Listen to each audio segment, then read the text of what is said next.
আসসালামু আলাইকুম এভরিওয়ান, তোমরা কেমন আছো? আশা করি তোমরা সবাই ভালো আছো। রমাদান মাসে নিয়ে আসলাম ফ্রোজেন করা চিকেন রোল বানিয়ে দেখাবো, আমার সাথেই থাকো। প্রথমে একটা মিক্সিং বোলে আমি 4 কাপ ময়দা নিয়ে নিচ্ছি। তোমরা চেষ্টা করবে আটাটা স্কিপ করে ময়দাটা নেওয়ার জন্য, তাহলে অনেক বেশি ব্যাটার হবে। আর দিয়ে দিছি স্বাদ মতো লবণ, 2 চামচের মতন রান্নার তেল দিয়ে আমি ভালোভাবে মিক্স করে নিব। আর এই কাজটা অবশ্যই ভালোভাবে করতে হবে।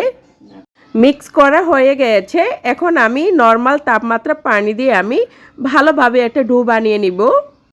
আমি একবারে দিতে যাব না, আমি অল্প অল্প করে পানিটা দিব আর মেখে নিব। আর একসাথে দিতে গেলে ময়দার ডোটা নরম হয়ে যেতে পারে, এটা খেয়াল রাখতে হবে।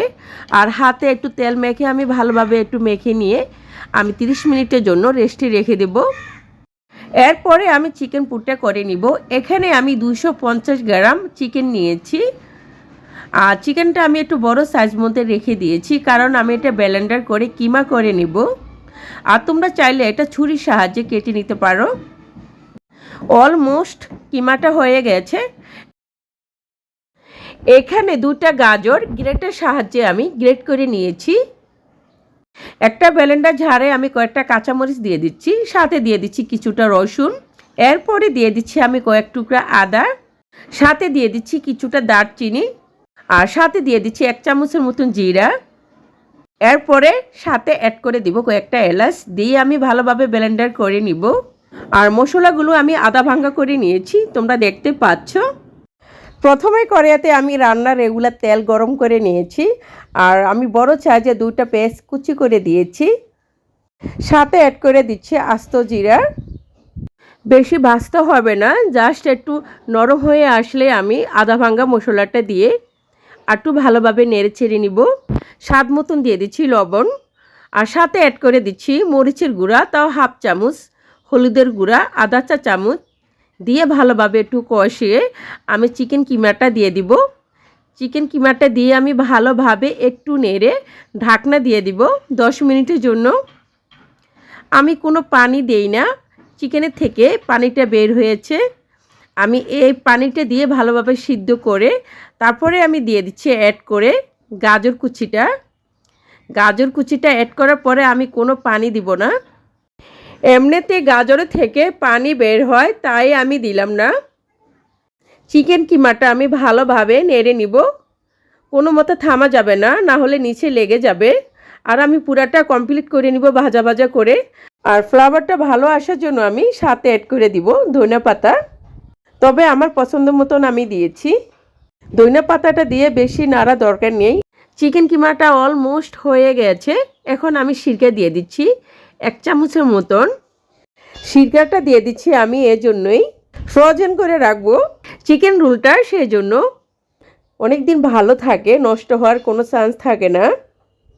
চিকেন পুরটা হয়ে গেছে, এখন আমি একটা বাটিতে ঢেলে এক সাইড করে রেখে দিচ্ছি ঠান্ডা হওয়া পর্যন্ত। গরম অবস্থায় রোল বানান যাবে না, আমি এক সাইডে রেখে দিব ঠান্ডা হওয়ার জন্য। এখন চলে যাব রোলের শিট বানানোর জন্য।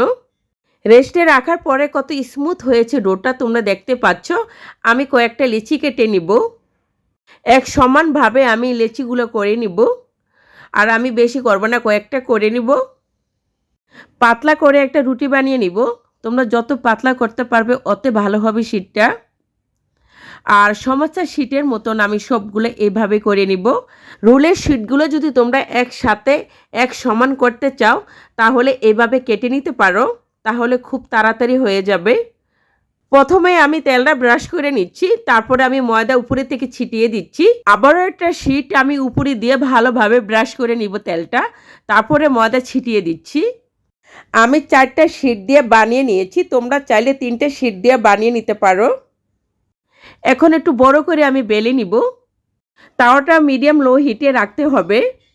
কয়েক সেকেন্ডের জন্য আমি রুটিটা সেঁকে নিব।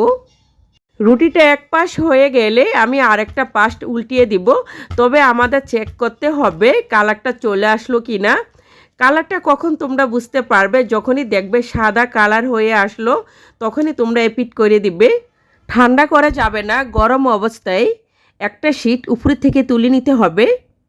তোমরা দেখতে পাচ্ছ একটু করে টান দিলে শীটটা উঠে যাচ্ছে, কোনো রকম ছিঁড়ে যাচ্ছে না, ভেঙে যাচ্ছে না। তোমরা দেখতে পাচ্ছ একদম স্মুথলি উঠে যাচ্ছে। একটা একটা করে এইভাবে সবগুলো শীট উঠে আসবে। তোমাদের কোনো কষ্ট হবে না, জাস্ট গরম অবস্থায় তুলে নিতে হবে। আমি 4টা শীট একসাথে কেটে নিব। সমান হওয়ার জন্য আমি স্কেল দিয়ে কেটে দেখাচ্ছি তোমাদের। রুলের শীটগুলো হয়ে গেছে কাটা, আর বাতি শীটের অংশগুলো আমি কেটে নিব, কেটে ভেজে নিব। পরে আমি দেখাচ্ছি আমি কি করব এগুলো দিয়ে। একদম এগুলো ফেলে দিবে না, সমস্যার জন্য খুবই ইম্পর্টেন্ট। রুলটা বানানোর জন্য আমি একটা মিশ্রণ তৈরি করব। সেটা হলো পানি দিয়ে ময়দা দিয়ে ভালোভাবে মিক্স করে নিব। সে ভাতি শীটের অংশগুলো ভেজে আমি গুঁড়ো করে নিয়েছি। এখন আমি পুরের সাথে অ্যাড করে দিব। এখন এই পুর দিয়ে রুলগুলো তৈরি করে নিব। সে ময়দা পানির মিশ্রণটা দিয়ে আমি চারোপাশ থেকে লাগিয়ে নিব। এই ময়দার মিশ্রণটা আঠার কাজ করবে। আর আমি পুরটার মাঝখানে দিয়ে দিব, আর কম বেশি করে তোমরা দিতে পারো, কোনো সমস্যা নেই। আর আমি চারপাশ থেকে আগে ভেঙে পিছন থেকে টেনে আমি রুল করে নিব। খুব ইজিভাবে তোমরা রুলটা করে নিতে পারবে। আমি ডিমের মিশ্রণে ডুবিয়ে ভাজবো বলে আমি রুলটা এভাবে করে নিয়েছি। আর তোমরা চাইলে দুই সাইডটা আঠা দিয়ে সিল করে নিতে পারো। আর আমি নিয়েছিলাম, সেটা স্কিপ হয়ে গেছে, তোমাদের দেখানো হয়নি। এই শীট দিয়ে তোমরা অন্থন তৈরি করতে পারবে অথবা সমস্যা তৈরি করতে পারবে।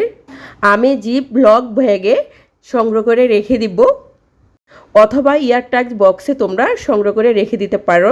ডিপ ফ্রিজে রেখে 3 মাস ধরে খেতে পারবে। যখনই তোমরা খেতে চাবে 10 মিনিট আগে তোমরা নর্মাল করে নিবে। আশা করি আজকের মতন আমার রেসিপিটা তোমাদের কাছে ভালো লেগেছে। আজকের মতন এই পর্যন্তই। আল্লাহ হাফেজ।